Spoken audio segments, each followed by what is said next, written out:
Okay. Bonsoir à tout le monde, mon nom est Seigneur. J'étais pas prévu dans le programme, c'est une surprise.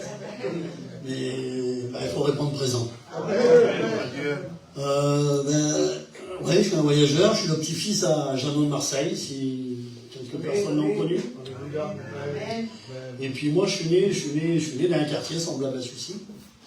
Je suis né à la Gavotte-Perret, je ne sais pas si quelqu'un connaît. En rentrant en Marseille, la première cité à gauche, là.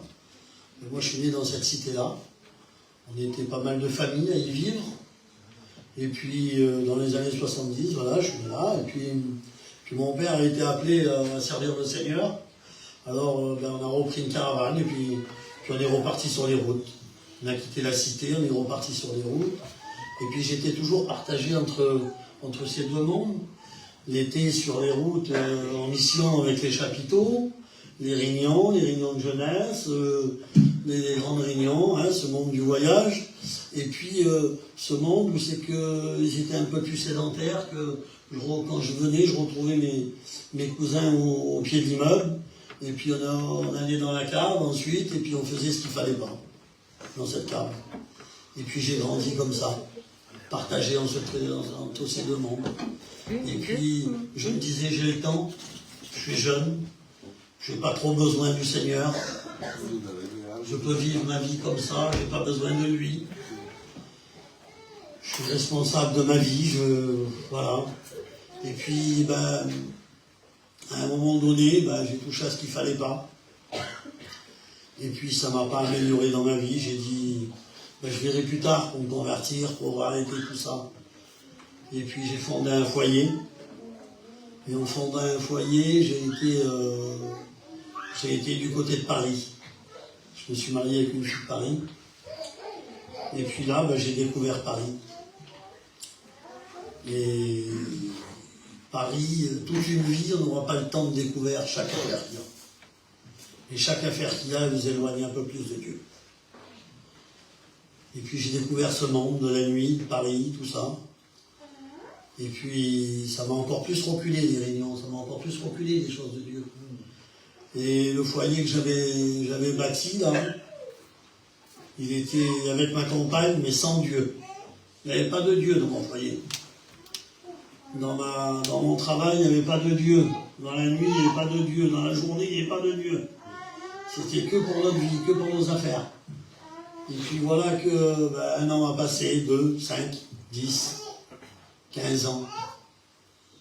Et avec le respect que je vous dois, on n'avait pas de petits-enfants. On n'avait pas d'enfants chez moi. Et puis, je les ai vus que moi, je suis comme ça, je ne peux pas demander à Dieu. Je suis trop vilain pour demander à Dieu. Je ne suis pas assez bien. Si un serviteur de Dieu, comme eux, vont demander, ils vont certainement recevoir. Mais pas un garçon qui se drogue, qui boit, qui passe toutes les nuits dans Paris, à gauche, à droite. Je dis, moi, Dieu, qu'est-ce que tu voulais qu'il fasse pour moi? Hein? Alors, je dis, je ne demande pas. Je ne demande rien. Et je mets tout ça dans les mains des Radjais, ils vont bien y arriver à faire quelque chose pour nous. 15 ans après, il n'y avait toujours rien. Et puis, un jour, je me suis rappelé que mon grand-père, c'était un serviteur de Dieu. Je me suis rappelé que quand j'étais petit, j'étais dans la réunion de la Bricarde, assis sur les genoux de mes parents. J'étais là. J'écoutais les serviteurs, j'écoutais les messages, j'écoutais que Dieu pouvait faire.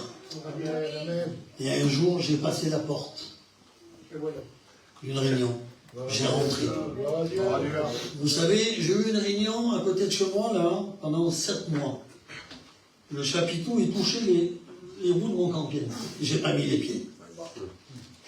J'avais à peu près 3 ou 4 mètres à faire. J'étais pas contre, mais j'y allais pas. Et là, j'y ai passé la porte. Et je me suis assis, voilà, comme le petit, hein, juste après la porte. Je ne veux pas aller plus loin, on ne sait jamais, on va voir, n'est-ce pas? Alors, j'ai baissé la tête et j'ai dit, Seigneur, je dis, je ne suis pas digne de te prier, moi.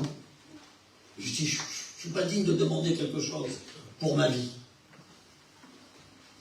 Et puis, j'ai dit, mais quand même, tu sais ce qu'il me faut. Tu sais de quoi j'ai besoin.